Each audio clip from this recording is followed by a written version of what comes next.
சில குட்டீஸ் எல்லாருக்குமே வந்து பார்த்தீங்கன்னா ஒரு சிறப்பான குட் ஈவினிங்ப்பா. ஃபர்ஸ்ட் இந்த வீடியோ ஃபுல்லாக பாருங்க. நிறைய டவுட்ஸ் இருக்கும். ஸ்கூல்ஸ் எப்போ வரைக்கும் இருக்கு, எவ்வளோ நாள் லீவு, பேப்பர் கரெக்ஷன், நிறைய பேர் சில விதமான விஷயங்களை ஏகப்பட்டது உருட்டுறாங்க. ஓகேங்களா, நான் இருக்கக்கூடிய ரியாலிட்டியை வந்து சொல்கிறேன். ஓகேங்களா, இன்னும் ஸ்கூல்ஸ்க்கு ஏற்கனவே போயிட்டு இருக்கக்கூடிய ஸ்டூடெண்ட்ஸ் 12ஆம் வகுப்புக்கு விட்டுருங்க.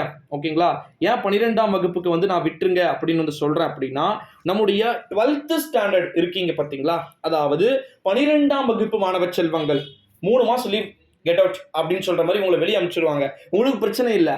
பட் 11ஆம் வகுப்பு மாணவர்கள் இன்னும் 2-3 எக்ஸாம் முடிக்க போறீங்க. அடுத்தது சுமார் 60 முதல் 70 நாட்கள் தொடர் விடுமுறையை அனுபவிக்க தயாராகுங்க. இத்தனை நாள் கஷ்டப்பட்டீங்களா, கஷ்டப்பட்டதுக்கான பயன் இருக்கு. 70 நாள் ஜாலியா வந்து இருங்க. ஐபிஎல் மேட்ச் பாருங்க. நாளைக்கு ஈவினிங்ல இருந்து ஸ்டார்ட் ஆகுது. 10th standard first time public exam எழுதுறீங்களா, எழுதி முடியுங்க. 50 60 நாட்கள் உங்களுக்கும் லீவ் இருக்கு, கவலை வேண்டாம். இதுல குஷியிலும் குஷி யாருக்கு அப்படின்னா, நாங்க என்ன பண்ணோம் அப்படின்னு சொல்ல முடியாது. ஸ்கூலு போகவும் பிடிக்கல, எக்ஸாமு எழுதவும் பிடிக்கலன்ற மாதிரி 1 8 வரைக்கும், 8 9 வரைக்கும், 6 to 9 வரைக்கும் இருக்கக்கூடிய ஸ்டூடெண்ட்ஸ்க்கு வந்து பார்த்தீங்கன்னா ஏப்ரல் 10ஆம் தேதி 11ஆம் தேதியோட எக்ஸாம் முடிஞ்சிருதுப்பா உங்களுக்கு. ஓகேங்களா, சீக்கிரமா முடிச்சுட்டு, இது எல்லாத்துக்கும் காரணம் என்ன தெரியுமா? சம்மரா நெவர் எலெக்ஷன் அப்படின்ற ஒன்று மட்டும்தான். எலெக்ஷன் டேட்டுடைய ரிசல்ட் ஜூன் 4ஆம் தேதி வாக்கு எண்ணிக்கை நடக்க போது. தமிழ்நாட்டிலையும் ரிசல்ட் இருக்கு, இந்தியா லெவல்ல ரிசல்ட் இருக்கு. ஸோ அதனால வந்து தொடர் விடுமுறை. அது மட்டுமா, கடந்த முறை டிஎம்கே ஒரு நல்ல விஷயத்த பண்ணாங்க. என்னன்னு உங்களுக்கு தெரியும் நினைக்கிறேன். 3 முறை ஸ்கூல் ரீஓப்பனை தள்ளி தள்ளி வச்சாங்க, ஞாபகம் இருக்கா? இந்த முறையும் இப்பவே எனக்கு தெரிஞ்சு வந்து டங்கு வரலாம் கிளியுது மார்ச்லயே. இன்னும் ஏப்ரல் இருக்கு, அதீதமா மே இருக்கு. ஸோ வெப்பம் அதிகமாகின்ற பட்சத்துல அதுவும் கூடுதலா விடுமுறை வந்து கொடுப்பாங்கப்பா. ஓகேங்களா, ஸோ அதனால வந்து நீங்க கவலைப்பட வேண்டிய அவசியமே இல்லை. அதனால தான் நான் தம்ப்ளைன்ல தொடர் விடுமுறைன்னு போட்டிருக்கேன். கேப் விடுமுறைலாம் கிடையாது. காலேஜ் ஸ்டூடெண்ட்ஸ்க்கு என்ன ப்ரோ அப்படின்னா, செமஸ்டர் எக்ஸாம் எழுதக்கூடிய ஸ்டூடெண்ட்ஸ் எல்லாமே நல்லா கவனிங்க. அட்டானமஸ் உட்பட, கவர்மெண்ட்ஸ் காலேஜ், அப்புறம் வந்து பிரைவேட் காலேஜ் உட்பட.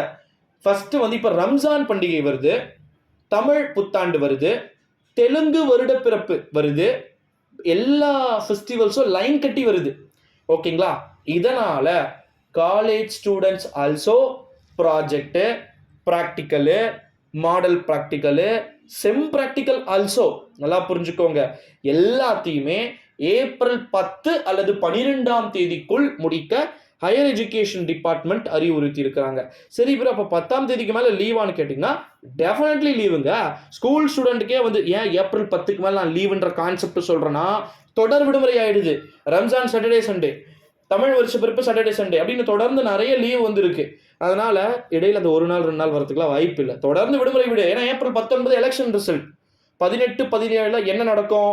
கல்லூரிகள்ல ஓட்டிங் போடுறதுக்கான இவிஎம் மிஷின்ஸ் வந்து இறங்கிடும். அதுக்கு முன்னாடியே வந்து இறங்கிடும், அது வேற விஷயம். மாடல் ஓட்டிங்லாம் போட்டு பார்ப்பாங்க, மிஷின்லாம் என்னதா அப்படின்ட்டு. இதுக்கெல்லாம் ஒர்க் இருக்கிறதுனால இடையில பேப்பர் கரெக்ஷனுக்கு வர போகணும்.